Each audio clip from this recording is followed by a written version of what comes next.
S, exactly. ಭಾಳ ಒಳ್ಳೆ interesting ಇನ್ಪುಟ್ಸ್ಗಳು ಬರ್ತಾ ಇವೆ.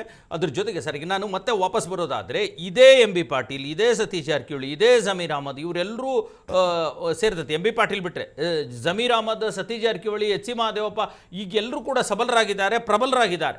ಈ ಹಂತದಲ್ಲಿ ನಾನು ಹೇಳಿದ ಹಾಗೆ ಮತ್ತೊಂದು ತೀರ್ಮಾನವನ್ನು ತೆಗೆದುಕೊಳ್ಳುವಂಥ ಸಾಧ್ಯತೆ ಏನಾದರೂ ಇದೆಯಾ ಅನ್ನುವಂಥದ್ದು. ಯಾಕಂದರೆ CM ಇಬ್ರಾಹಿಂ ಅನೌನ್ಸ್ ಮಾಡಿದ್ರು, ABPJD ನಾವು ಕಟ್ಟಿದ್ವಿ, ಈಗ ಮತ್ತೆ ಅದು ಸಾಧ್ಯತೆ ಇದೆ, ನಾನು ಮತ್ತೆ ಮಾಡ್ತೀನಿ ಅನ್ನೋದು. CM ಇಬ್ರಾಹಿಂ ನಾನು ಮಹತ್ವ ಕೊಡ್ತಾ ಇಲ್ಲ. ಇವರಿಗೇನಾದರೂ ಈಗಿರ್ತ ಹುದ್ದೆಯಿಂದ ಕಿತ್ತು ಹಾಕಿದರೆ ಅಥವಾ ಹುದ್ದೆಯಿಂದ ಕೆಳಗಿಳಿಸಿದರೆ ಸ್ವಾಭಿಮಾನಕ್ಕೆ ಧಕ್ಕೆ ಆಯಿತು ಅನ್ನೋಂಥದ್ದು. ಈಗ ಎಲ್ಲ ರಾಜಕಾರಣಿಗಳು ಅದನ್ನು ಹೇಳ್ತಾರೆ, ಸ್ವಾಭಿಮಾನಕ್ಕೆ ಧಕ್ಕೆ ಆಯಿತು, ಮಾತು ತಪ್ಪಿಸ್ಕೊಂಡ್ರು. ಆ ಥರದ್ದೇನಾದರೂ ಸ್ವಾಭಿಮಾನದ ಆಟ ಏನಾದರೂ ಮತ್ತೆ ಶುರು ಆಗ್ಬೋದಾ? ಈಗ ಏನಾಗುತ್ತೆ ಅಂದರೆ, ಇಲ್ಲಿ ಒಂದು 2-3 ರೀತಿ ವಿಚಾರಗಳು ಬರ್ತವೆ. ರಾಜಕಾರಣ ಹಣ ಇದ್ರೆ ಮಾತ್ರ ಮಾಡುವಂಥದ್ದಲ್ಲ, ಪಕ್ಷವನ್ನು ಕಟ್ಟಕ್ಕಾಗಲ್ಲ. ಹೌದು, ಅದಿದೆ, ಜನಪರತೆ ಅಂತೂ ಇದ್ದೇ ಇದೆ, ಅಹಿಂದ ಬೆನ್ನಿಗಿದೆ. ವಿಚಾರಕ್ಕೆ ಬರ್ತೀನಿ. ಈಗ TVK ವಿಜಯ್ ಹಣ ಇದ್ದಿರೋದ್ರಿಂದ CM ಅಂತೂ ಆಗಿಲ್ಲ. ಇಲ್ಲ, ಹೌದು, ಅಲ್ವಾ? ರಾಜಕಾರಣದಲ್ಲಿ ಬೇರೆ ಬೇರೆ ಫ್ಯಾಕ್ಟರ್ಗಳು ವರ್ಕೌಟ್ ಆಗುತ್ತೆ. Exactly, correct. ಇಂಥ ಸಂದರ್ಭದಲ್ಲಿ ಸಿದ್ದರಾಮಯ್ಯನವರು ಈಗ ಯಾವ ವಿಚಾರ, ಎಸ್ ನಾನು ಜನಪರವಾದ ಆಡಳಿತ ಮಾಡಿದ್ದೆ, ನಾನು ಮಾತು ಕೊಟ್ಟಿರಲಿಲ್ಲ, ಹಂಗಾಗಿ ನಾನು ನಿಲ್ಲಿಸಿದ್ರು ಅಂತ ಬಂಡೆದ್ದು ಬರ್ತಾರ? ಅಲ್ಲ, ಅದೇ ಒಂದು ರೀಸನ್, ಈ ಹೊರಗಡೆ ಬರಲೇಬೇಕು ಅಂತ ಡಿಸೈಡ್ ಮಾಡಿದ್ರು, ಒಂದು ರೀಸನ್ ಹುಡುಕೊಳ್ಳಿ.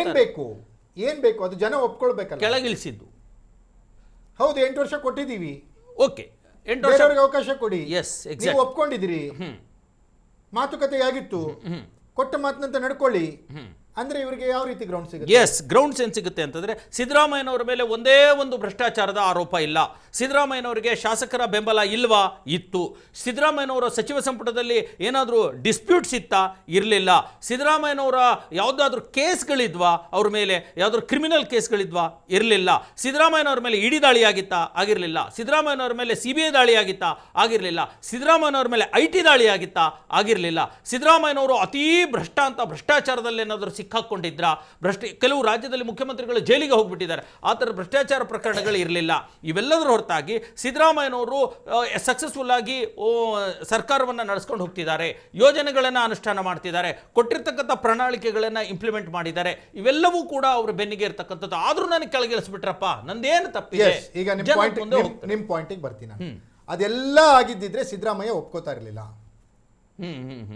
ಈಗಲೂ ಒಪ್ಕೊಂಡಿಲ್ಲ ಅವರು, ಗೊತ್ತಿಲ್ಲ. ಆ 4 ಗೋಡೆ ಮಧ್ಯದಲ್ಲಿ ನಡೆದ ಚರ್ಚೆಗಳೇನಂತ ಗೊತ್ತಾಗಬೇಕಲ್ಲ, ಏನೇನಿದೆ ಅಂತ ಗೊತ್ತಾಗಬೇಕಲ್ಲ. ಸಿದ್ದರಾಮಯ್ಯ ಭ್ರಷ್ಟಾಚಾರ ಮಾಡಿದಾರೋ ಇಲ್ವೋ ಅನ್ನೋದು DK ಶಿವಕುಮಾರ್ ಅವ್ರಿಗೆ ಗೊತ್ತಿರುತ್ತೆ, ಸರ್ಕಾರದ ಭಾಗವಾಗಿ. DK ಶಿವಕುಮಾರ್ ಏನೇನು ಭ್ರಷ್ಟಾಚಾರ ಮಾಡಿದ್ರೆ ಸಿದ್ದರಾಮಯ್ಯವ್ರಿಗೆ ಗೊತ್ತಿರುತ್ತೆ, ಭ್ರಷ್ಟಾಚಾರದ ಭಾಗವಾಗಿ. ಒಂದ್ ಮನೇಲಿ ಏನು ಅವ್ಯವಹಾರ ನಡೀತದೆ ಮನೇಲಿ ಒಳಗಿರೋರು ಗೊತ್ತಿರುತ್ತಲ್ಲ. ಖಂಡಿತ, ಖಂಡಿತ. ಹಾಗಾಗಿ ಸಿದ್ದರಾಮಯ್ಯನವರು ಇನ್ನೂ ಅವರ ನಿಲುವನ್ನು ಇನ್ನೂ ಸ್ಪಷ್ಟಪಡಿಸಿಲ್ಲ.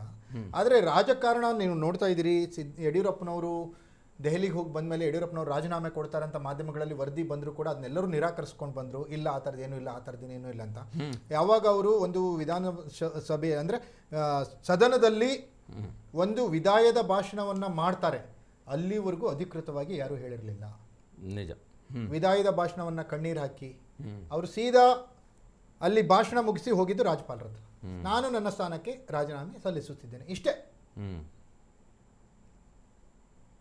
ಹಾಗಾಗಿ ಸಿದ್ದರಾಮಯ್ಯನವರ ನಡೆ ಏನಿರುತ್ತೆ ಅನ್ನೋದು ಇವತ್ತು ಸಂಜೆ ಒಳಗಡೆ ಗೊತ್ತಾಗ್ಬೋದು. ಯಾಕಂದ್ರೆ ನಾಳೆ ಕ್ಯಾಬಿನೆಟ್ ಮೀಟಿಂಗ್ ಇರೋದ್ರಿಂದ, ಪ್ರತಿ ಗುರುವಾರ ಕ್ಯಾಬಿನೆಟ್ ಮೀಟಿಂಗ್. ಹೌದು, ನಾಳೆ ಕ್ಯಾಬಿನೆಟ್ ಮೀಟಿಂಗ್ ನಲ್ಲಿನೇ ವಿದಾಯದ ಭಾಷಣ ಮಾಡಿ ರಾಜ್ಯಪಾಲರ ಹತ್ರ ಹೋಗ್ತಾರೆ ಅನ್ನೋಂಥದ್ದು ಮಾತುಗಳಿದಾವೆ. ಅದು ಮಾತುಗಳೋ ವದಂತಿಗಳೋ ಗೊತ್ತಿಲ್ಲ. ಹಾಗಾಗಿ ಇವತ್ತು ಸಂಜೆ ಒಳಗಡೆ ವರ್ಗೂ ನಾವು ಕಾದ್ರೆ ಒಂದು ಸಿದ್ದರಾಮಯ್ಯ ಪಕ್ಕ ಪಿಕ್ಚರ್ ಸಿಗುತ್ತೆ ಅನ್ನೋದು. ಅಲ್ಲ, ಅದ್ರ ಜೊತೆಗೆ ನನಗೆ ಇವ್ರು ಇರ್ತಕ್ಕಂಥ ಹಿಂಬಾಲಕರು ಇದು ಈಸಿಯಾಗಿ ಒಪ್ಕೊಳ್ಳಲ್ವಾ ಅನ್ನುವಂಥ ಚರ್ಚೆ ಕೂಡ ಆಗ್ತಾ ಇರತಕ್ಕಂಥದ್ದು. ಈಗ ಬಹಳ ಪ್ರಮುಖವಾಗಿ ನಾವು ಯಾವ ಹಂತಕ್ಕೆ ಹೈಕಮಾಂಡ್ ಒಂದು ತೀರ್ಮಾನವನ್ನು ತೆಗೆದುಕೊಂಡಿದ್ದೆ, ಸಿದ್ದರಾಮಯ್ಯನವರನ್ನೇನಾದರೂ ಅವರು ರಾಜೀನಾಮೆ ಪಡೆಯೋದೇ ಆದರೆ ಯಾವ ಗ್ರೌಂಡ್ಸ್ ಮೇಲೆ ಅವರು ಮನವನ್ನು ಒಲಿಸಿದೆ ಅನ್ನುವಂಥದ್ದು ಕೂಡ ಬಹಳ ಪ್ರಮುಖ ಆಗುತ್ತೆ. ಜೊತೆಗೆ ಸಿದ್ದರಾಮಯ್ಯನವರನ್ನು ಇಳಿಸಿ DK ಶಿವಕುಮಾರ್ಗೆ ಅವಕಾಶವನ್ನು ಕೊಡ್ತಾರಾ ಅಥವಾ ಇನ್ಯಾರಾದರೂ ಬೇರೆ ಆಪ್ಷನ್ಸ್ ಇದೆಯಾ? ಸಿದ್ದರಾಮಯ್ಯ ಸೂಚಿಸಿದ ವ್ಯಕ್ತಿಗೇನಾದರೂ ಅಥವಾ ಆ ಸಚಿವರಿಗೇನಾದರೂ ನಾಯಕರಿಗೇನಾದರೂ ಅವಕಾಶ ಮಾಡಿಕೊಡ್ತಾರಾ? ಇವೆಲ್ಲವೂ ಕೂಡ ದೊಡ್ಡ ಮಟ್ಟದ ಚರ್ಚೆಯನ್ನು ಪ್ರಶ್ನೆಯನ್ನು ಹುಟ್ಟು ಹಾಕ್ತಾ ಇರತಕ್ಕಂಥದ್ದು. ಮೇಲ್ನೋಟಕ್ಕೆ ಸಿದ್ದರಾಮಯ್ಯನವ್ರನ್ನ ಇಳಿಸೋದು ಅಷ್ಟು ಸರಳವೂ ಅಲ್ಲ ಮತ್ತು ಅದು ಸಾಧುವೂ ಅಲ್ಲ, ಅಂದರೆ ಕಾಂಗ್ರೆಸ್ ಭವಿಷ್ಯಕ್ಕೆ ಅದು ತುಂಬ ಒಳ್ಳೆಯದೂ ಅಲ್ಲ ಅನ್ನುವಂಥ ಬಹಳಷ್ಟು ವಿಚಾರಗಳ ಚರ್ಚೆಗೆ ಬರ್ತಾ ಇವೆ. ಹೈಕಮಾಂಡ್ ತೀರ್ಮಾನ ಮತ್ತು ಅವ್ರು ತೆಗೆದುಕೊಳ್ಳುವಂಥ ತೀರ್ಮಾನಕ್ಕೆ ಅವರು ಹೇಗೆ ಜಸ್ಟಿಸ್ ಕೊಡ್ತಾರೆ ಅಥವಾ ಜನಗಳನ್ನ ಅಥವಾ ಕಾಂಗ್ರೆಸ್ ಮತದಾರರನ್ನ, ಕಾಂಗ್ರೆಸ್ ಕಾರ್ಯಕರ್ತರನ್ನ ಹೇಗೆ ಕನ್ವಿನ್ಸ್ ಮಾಡ್ತಾರೆ ಅನ್ನುವಂಥದ್ದು ಕೂಡ ಬಹಳ ಪ್ರಮುಖ ಆಗುತ್ತೆ. ಇವತ್ತು ಹಗಲೆಲ್ಲ ಮತ್ತಷ್ಟು ಡೆವಲಪ್ಮೆಂಟ್ ನಡೆಯುತ್ತೆ. ಆ ಎಲ್ಲ ಡೆವಲಪ್ಮೆಂಟ್ಗಳನ್ನು ನಾವು ನಿಮ್ಮ ಮುಂದೆ ಕ್ಷಣದ ಒಂದು ಸಣ್ಣ ಡೆವಲಪ್ಮೆಂಟ್ ಕೂಡ ನಿಮ್ಮ ಮುಂದೆ ನಾವು ತೆಗೆದುಕೊಂಡು ಬರ್ತೀವಿ, ನಿಮ್ಮ ಮುಂದೆ ಪ್ರಸ್ತುತಪಡಿಸ್ತೀವಿ. ಇದಾಗಿತ್ತು ಇವತ್ತಿನ ವಿಶೇಷ ಚರ್ಚೆ ಮತ್ತು ಲೈವ್. ಈ ಕುರಿತಂತ ಹೈಕಮಾಂಡ್ ನಿರ್ಧಾರ, ಸಿದ್ದು ರಾಜೀನಾಮೆ, ಡಿಕೆಗೆ ಒಲಿಯುತ್ತಾ ಅದೃಷ್ಟ, ಎಲ್ಲದರ ಕುರಿತಂತ ಸಾಕಷ್ಟು ಮಾಹಿತಿಯನ್ನು ನಿಮಗೆ ಕೊಟ್ಟಿದ್ದೀವಿ. ಮತ್ತೆ ನಾವು ನಿಮ್ಮ ಮುಂದೆ ಬರ್ತೀವಿ. ಅಲ್ಲಿವರೆಗೂ ನೋಡ್ತಾ ಇರಿ ಫೋಕಸ್ ಟಿವಿ.